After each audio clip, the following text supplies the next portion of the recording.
Assalamualaikum warahmatullahi wabarakatuh. Perkenalkan, nama saya Sonetisa Putri.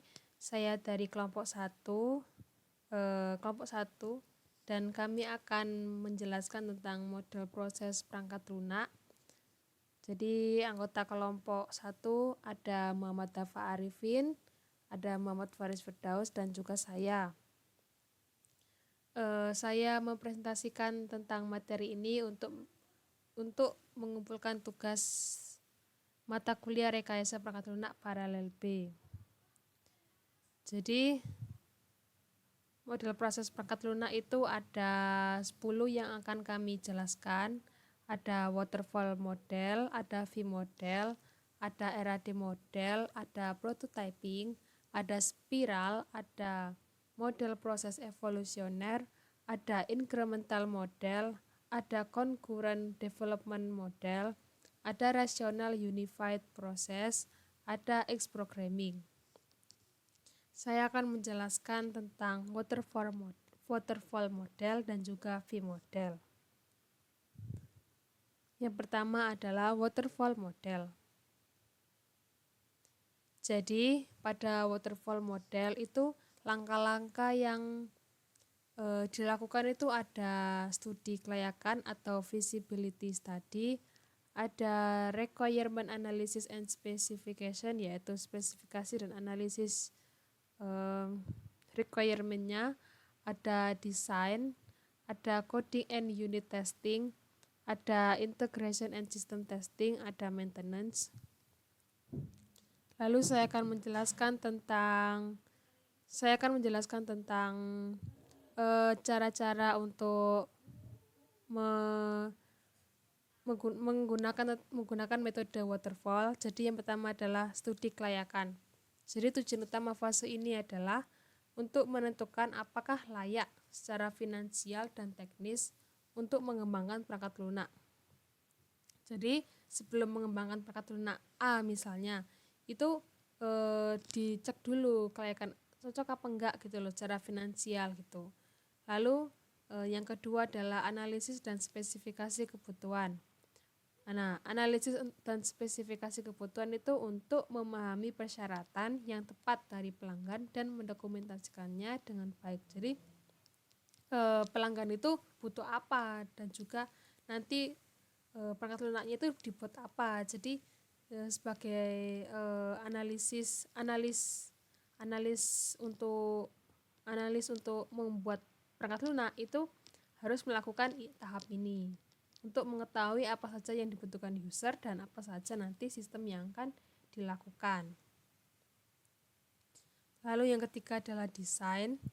Jadi desain ini adalah untuk mengubah persyaratan yang ditentukan dalam dokumen SRS menjadi struktur yang cocok untuk implementasi dalam beberapa bahasa pemrograman. Jadi desain di sini tuh dalam sistem SRS itu sistem requirement specification. Jadi apa itu perangkat lunak itu nanti disusun oleh bahasa pemrograman apa, lalu nanti proses ngerannya bagaimana dan lain-lain. Dan juga tahap yang keempat adalah pengkodean dan pengujian unit. Nah, di sini tuh melakukan desain perangkat lunak diterjemahkan ke dalam kode sumber menggunakan bahasa pemrograman. Tujuan dari fase pengujian unit adalah untuk memeriksa apakah setiap modul berfungsi dengan baik atau tidak. Jadi di sini tuh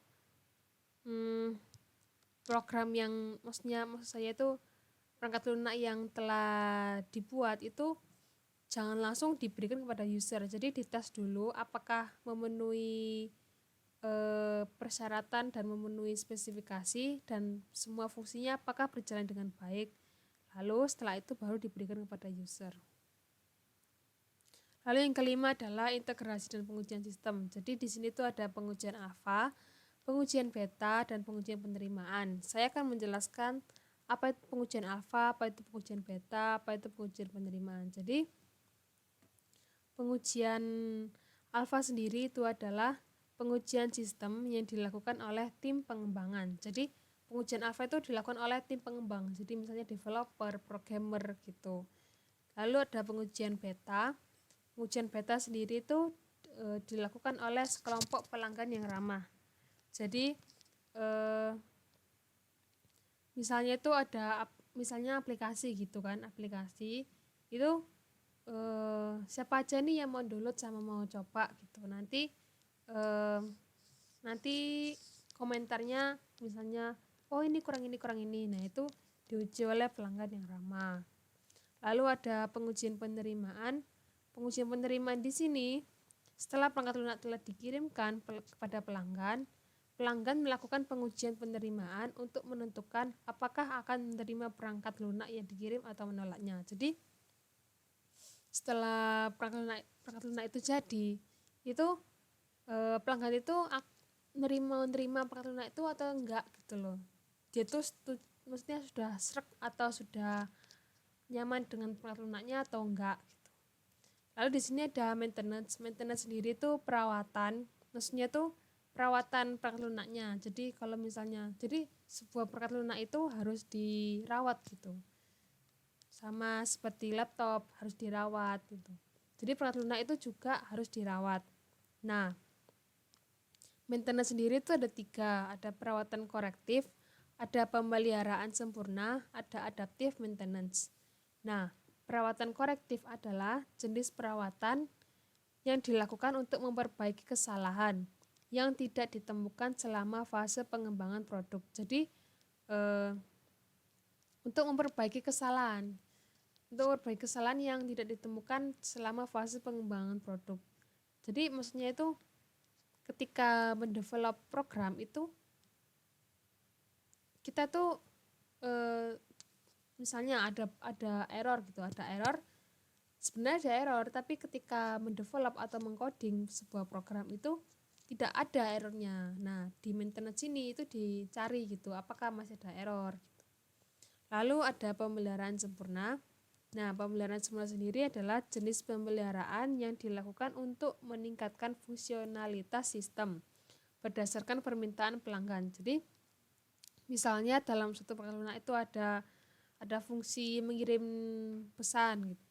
Nah, si penggunanya itu menginginkan mengirim pesannya itu bisa ke aplikasi WhatsApp, aplikasi Telegram, bisa ke banyak aplikasi. Jadi untuk meningkatkan fungsionalitasnya berdasarkan permintaan pelanggan. Lalu di sini ada adaptive maintenance. Nah, adaptive maintenance di sini adalah diperlukan, biasanya itu dilakukan untuk porting perangkat lunak agar bekerja di lingkungan baru, seperti bekerja pada platform komputer baru atau dengan sistem operasi baru. Jadi di sini perangkat lunak yang dibuat itu bisa digunakan untuk perangkat lunak yang baru. Misalnya perangkat lunak A gitu, dibuat pada tahun 2019. Nah, pada tahun 2019 itu laptop itu pada laptop konfigurasi A. Jadi perangkat lunak A, konfigurasi laptopnya A. Nah, pada tahun 2020 itu ada laptop baru yang konfigurasinya B. Nah, si perangkat lunak ini harus bisa dijalankan oleh laptop B tersebut. Nah, maka dari itu adaptive maintenance itu perlu diperlukan untuk agar perangkat lunak itu bisa beradaptasi kepada sistem operasi baru atau komputer yang baru. Lalu saya akan menjelaskan selanjutnya adalah V-model. Nah, V-model sendiri itu bentuknya tuh seperti gini. Seperti V gini. Ada requirement analysis, system design, ada architecture design, ada model design, ada coding, ada unit testing, ada integration, ada system testing, ada acceptance testing. Kalau misalnya dilihat itu dia langkah-langkahnya mirip dengan waterfall. Memang V-model ini itu perbaruan dari waterfall. Nah, V-model adalah perpanjangan dari model waterfall dan didasarkan pada asosiasi dari fase pengujian untuk setiap tahap pengembangan yang sesuai. Ini berarti bahwa untuk setiap fase tunggal dalam siklus pengembangan ada fase pengujian yang terkait langsung. Ini adalah model yang sangat disiplin dan fase berikutnya dimulai hanya setelah fase sebelumnya selesai. Jadi V-model ini tuh misalnya ada proses A, B, C, D. Nah, di sini tuh kan model yang sangat disiplin dan fase berikutnya dimulai hanya setelah fase sebelumnya selesai. Jadi ada fase A, B, C, D. Nah, misalnya kita memulai fase A. Nah, kita tuh nggak bisa memulai fase B jika fase A itu belum selesai. Nah, pada V-model itu ada langkah-langkahnya dalam penggunaan metode V-model. Jadi itu ada analis kebutuhan bisnis sama seperti waterfall. Jadi ini adalah fase pertama dalam siklus pengembangan di mana persyaratan produk dipahami dari perspektif pelanggan. Jadi pelanggan tuh butuhnya apa, terus sistemnya tuh nanti kayak gimana gitu. Lalu ada desain sistem. Nah, desain sistem sendiri ini akan memiliki pemahaman dan perincian perangkat keras dan pengaturan komunikasi lengkap untuk produk yang sedang dikembangkan.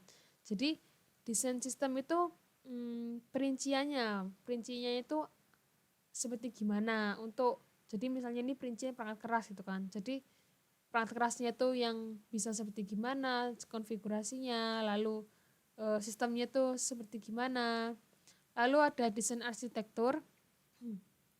Nah, desain arsitektur sendiri itu adalah spesifikasi arsitektur dipahami dan dirancang dalam fase ini. Jadi misalnya arsitektur itu bentuknya seperti gimana. Lalu ada desain modul. Dalam fase ini desain internal terperinci untuk semua modul sistem ditentukan. Jadi sistemnya itu fungsinya apa aja itu ditulis di modul, jadi desainnya itu gimana gitu. Lalu ada fase pengkodean. Nah, fase pengkodean adalah pengkodean aktual dari modul sistem yang dirancang pada fase desain dan diambil pada fase coding. Jadi fase pengkodean itu fase pengkodingan program. Lalu ada fase validasi. Fase validasi yang berbeda dalam model V dijelaskan secara rinci di bawah ini. Jadi pada proses fase validasi itu ada pengujian unit, ada tes integrasi, ada pengujian sistem, ada ujian penerimaan. Lalu ke pengujian unit. Nah, pengujian unit adalah pengujian pada tingkat kode dan membantu menghilangkan bug pada tahap awal. Meskipun semua cacat tidak dapat diungkap oleh pengujian unit. Jadi di sini tuh pengujian unit itu seperti pengujian pertama. Nah, pengujian pertama di sini itu semua yang error itu tidak dapat diungkap pada pengujian unit. Jadi semua error itu tidak semuanya dapat diungkap pada tahap pengujian awal. Lalu di sini ada tes integrasi. Nah, pengujian integrasi dikaitkan dengan fase desain arsitektur. Jadi tes integrasi dilakukan untuk menguji koeksistensi dan komunikasi modul internal dalam sistem. Jadi tes integrasi ini berhubungan dengan tadi yang saya jelaskan, itu desain arsitektur. Jadi modelnya itu gimana, bentuknya gimana. Nah, pas dites itu sesuai enggak sama desain arsitekturnya. Lalu ada pengujian sistem. Pengujian sistem secara langsung terkait dengan fase desain sistem. Tes sistem memeriksa seluruh fungsionalitas sistem dan komunikasi sistem. Jadi antara fungsi-fungsi itu dia tuh bisa berkomunikasi dengan baik atau tidak. Ini ada desain sistemnya. Jadi namanya itu pengujian sistem. Jadi sistemnya itu dites gitu. Dia tuh bisa berkomunikasi secara baik atau tidak. Lalu ada ujian penerimaan.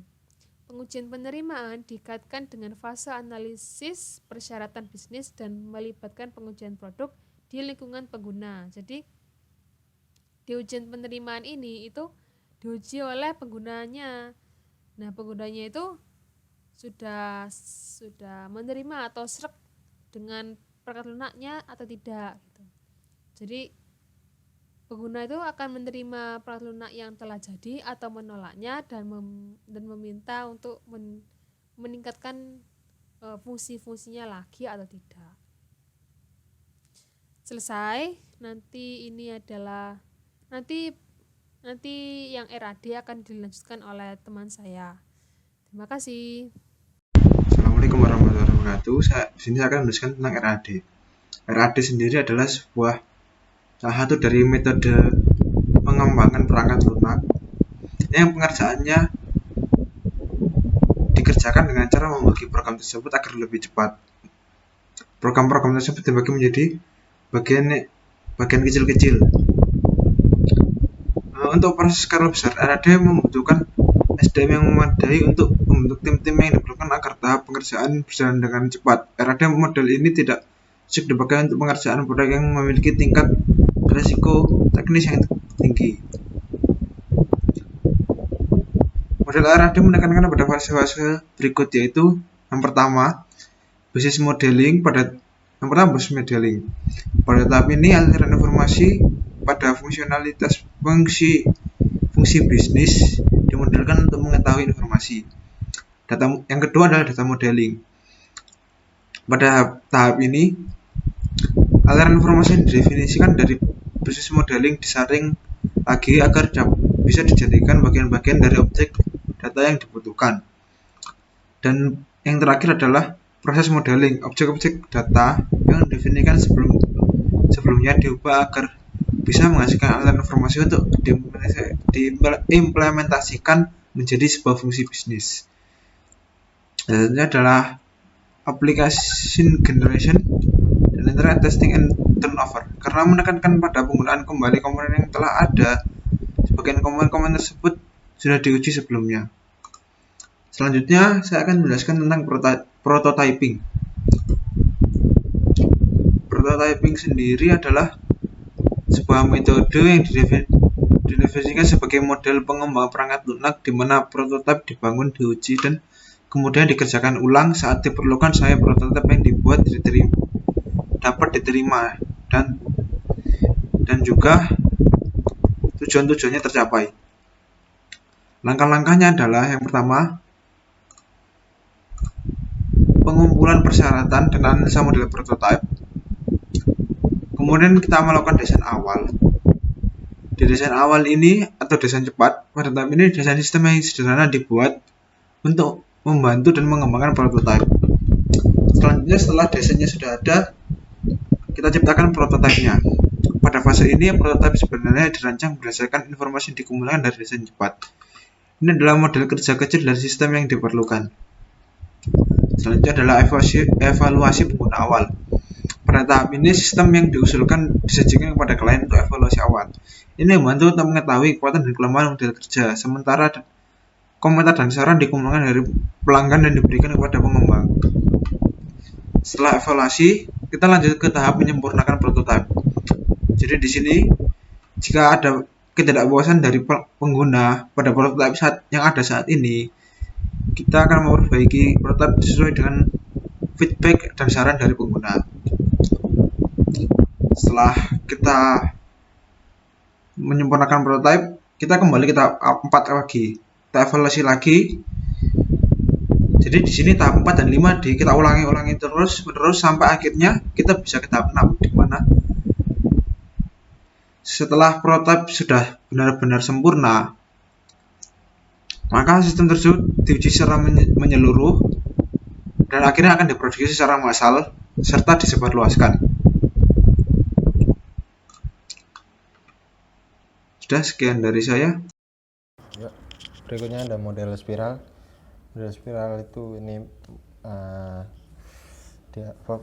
gambar seperti apa model spiral itu ilustrasinya. Ya, model spiral adalah metode yang dapat digunakan dalam pengembangan perangkat lunak. Fungsi model spiralnya adalah untuk melakukan perubahan, penambahan, dan pengembangan perangkat lunak dengan memaksimalkan aspek kecepatan dan ketepatan berdasarkan keinginan dan kebutuhan dari penggunanya. Ya, tahapan-tahapan dalam model spiral. Yang pertama, tahap hiasan. Ini berhubungan dengan komunikasi antara pihak-pihak yang terlibat dengan pengembangan software. Ya, berikutnya ada tahap planning. Dari tahapan ini, dokumen spesifikasi kebutuhan sistem dan bisnis. Dan terakhir selanjutnya adalah analisis risiko. Analisis risiko berfungsi untuk identifikasi risiko yang berpotensi terjadi pada software yang dikerjakan. Terus ada rekayasa engineering, di mana di sini dilakukan pengujian, terus menginstal software, membuat prototipe, mendesain dokumen, meringkas suatu pengujian, terus membuat laporan dan evaluasi. Berikutnya ada model proses evolusioner. Ini ilustrasi evolusioner itu seperti apa. Model proses evolusioner didasarkan pada pemahaman software yang dibuat dengan mengalami perubahan atau evolusi yang secara perlahan-lahan sepanjang waktu. Hal ini disesuaikan dengan perkembangan bisnis dan spesifikasi hardware. Dan langkah-langkahnya ada pertama komunikasi, di mana komunikasi antara pengembang dan pelanggan atau user. Terus ada perancangan atau quick plan. Plan yang di sini menjelaskan tentang hasil diskusi tadi antara pelanggan dan tim. Nah, itu ada modeling quick design pemodelan. Tahapan ini dilakukan untuk membuat interface dari software yang dibuat. Terus ada construction prototype atau membuat prototype. Ini mengimplementasikan hasil desain yang tadi. Terus berikutnya ada deployment, delivery and feedback. Ya, dimana kita menguji, mencoba dan meminta hasil pendapat dari user yang kemudian akan dilakukan pengubahan. Ya, berikutnya ada incremental. Model incremental ini ilustrasinya, desain rilis pertama, rilis kedua, rilis 3, rilis 4. Dan di setiap rilis itu ada desain, code, test, integrate, dan itu. Ya, model proses ini hampir sama dengan waterfall. Bedanya ini dilakukan dengan beberapa tahap. Ya, ini dikatakan incremental, bentuk pengulangan secara bertahap dari waterfall seperti yang bisa dilihat tadi. Model ini mengaplikasikan urutan linear secara bertingkat dan selaras dengan berjalannya waktu. Setiap urutan linear menghasilkan penambahan increment pada software yang dikirimkan. Kelebihan dari incremental adalah penambahan kemampuan fungsional yang lebih mudah diuji, diverifikasi, dan divalidasi, dan dapat menurunkan biaya yang dikeluarkan untuk memperbaiki sistem. Kelemahannya hanya akan berhasil jika tidak ada staffing untuk penerapan secara menyeluruh. Penambahan staff dilakukan jika hasil incremental akan dikembangkan lebih lanjut. Ada concurrent development model. Ini model ilustrasi dari concurrent. Ya. Concurrent development model atau disingkat CDM disebut concurrent engineering. Dapat direpresentasikan dengan skema sebagai series dari kerangka aktivitas aksi software engineering dan juga tugas. Lanjut. Concurrent digambarkan secara skematik sebagai rangkaian dari kegiatan teknis utama, tugas, dan berhubungan antara bagian. Jadi pada intinya model CDM ini suatu skema model yang mengimplementasikan suatu proses kerja yang dilakukan cepat namun dikerjakan secara bersama, namun tetap efektif dalam menyelesaikan berbagai penyelesaian.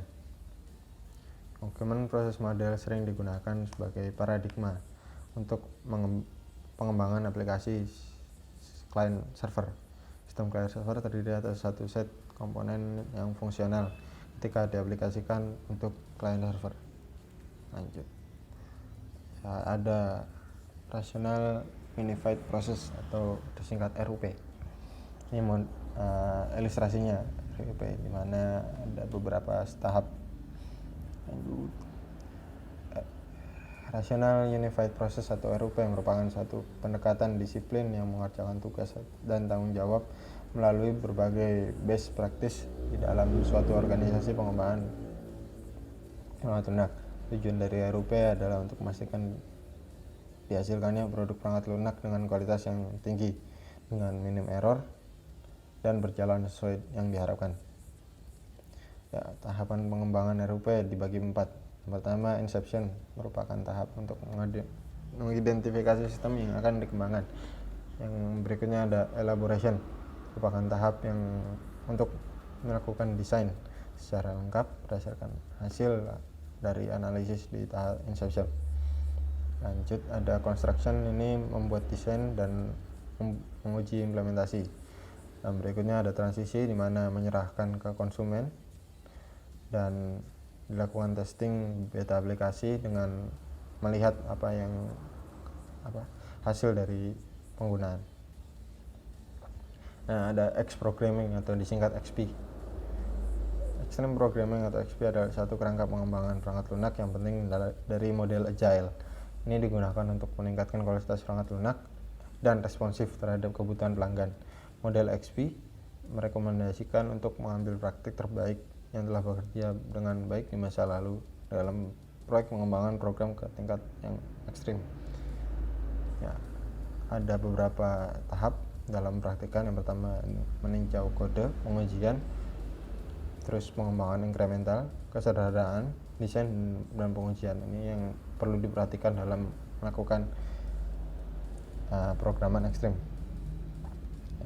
Aktivitas yang diikuti selama pengembangan perangkat lunak menggunakan model XP adalah pengodean, pengujian, dan mendengarkan. Nah, mendengarkan ini yang paling penting karena dari programmer maupun user itu perlu ada kesinambungan agar tidak terjadi miskomunikasi. Nah, terus berikutnya ada desain, di mana desain ini mengganti sesuai dengan permintaan user. Terus ada feedback, di mana user memberikan feedback dan kemudian programmer akan mengubah kembali sesuai feedback yang diberikan oleh user. Dan kesederhanaan, prinsip utama dari model XP adalah kesederhanaan, di mana sistem itu harus sederhana, bekerja secara efisien agar bisa diperbaiki di masa depan. Terima kasih. Assalamualaikum warahmatullahi wabarakatuh.